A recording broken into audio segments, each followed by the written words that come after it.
captured in the exact moment she claims her people are about to become extinct, she lifts a glass of bovine secretion to her lips, a performance layered in evolutionary delusion, cultural disassociation, and biological malfunction. But her face tells the deeper story. Now, let's begin with the skeletal blueprint. Her midface or cheek zone is underdeveloped, the result of a maxilla that did not descend or grow forward during adolescence. This is not unique to her. It's endemic among post-agricultural Northern Europeans, especially in settler states where processed diets took hold early. The result is flat cheeks, shallow orbits, and a recessed upper jaw, producing that tight, slightly strained look even at rest.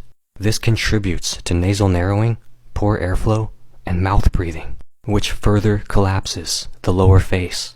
Evolutionarily, it signals a body that grew in absence of resistance chewing, functional breathwork, and sun exposure. In short, this face was not built for ecological survival.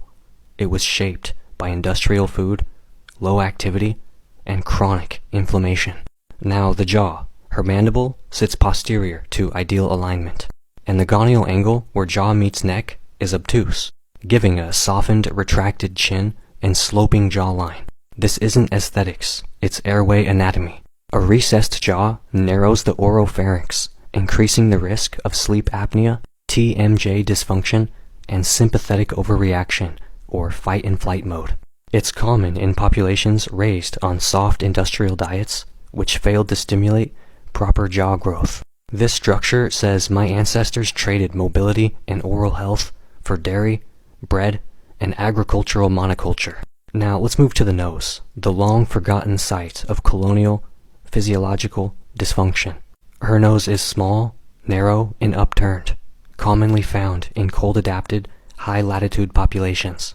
This form evolved to moisten and warm air, not deliver high amounts of oxygen for endurance or heat dissipation. In modern bodies, it means increased mouth breathing, reduced nitric oxide uptake, and poor CO2 regulation. It's associated with poor sleep, brain fog, and low parasympathetic tone, the system that governs rest and digestion.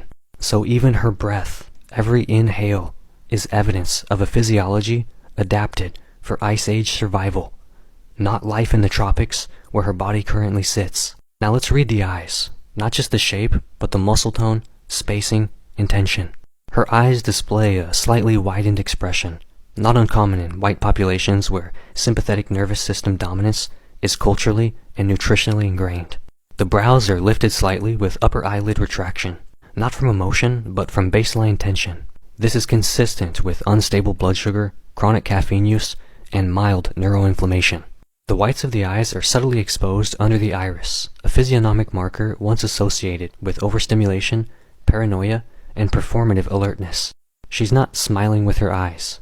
She's attempting to assert control through gaze fixation, a common settler mechanism for social dominance signaling.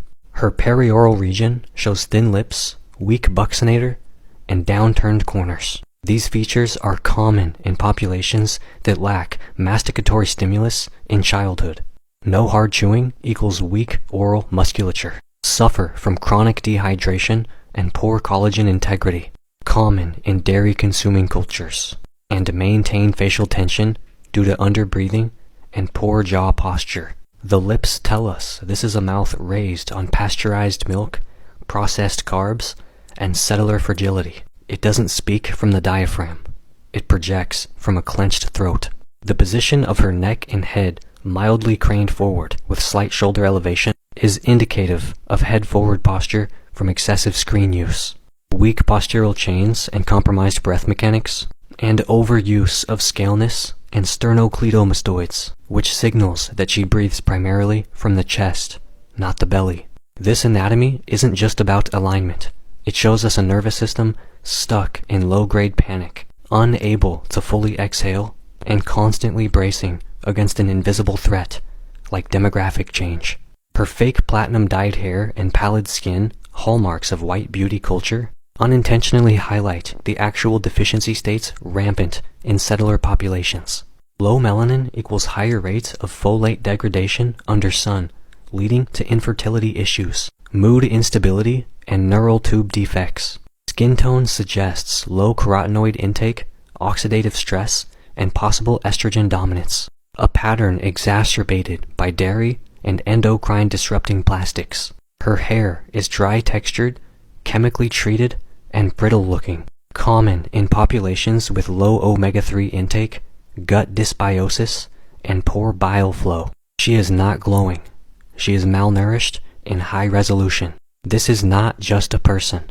This is an anatomical case study of an imperial population whose biology has turned against its ideology. Her bones, breath, skin, jaw, and posture are all whispering the same thing.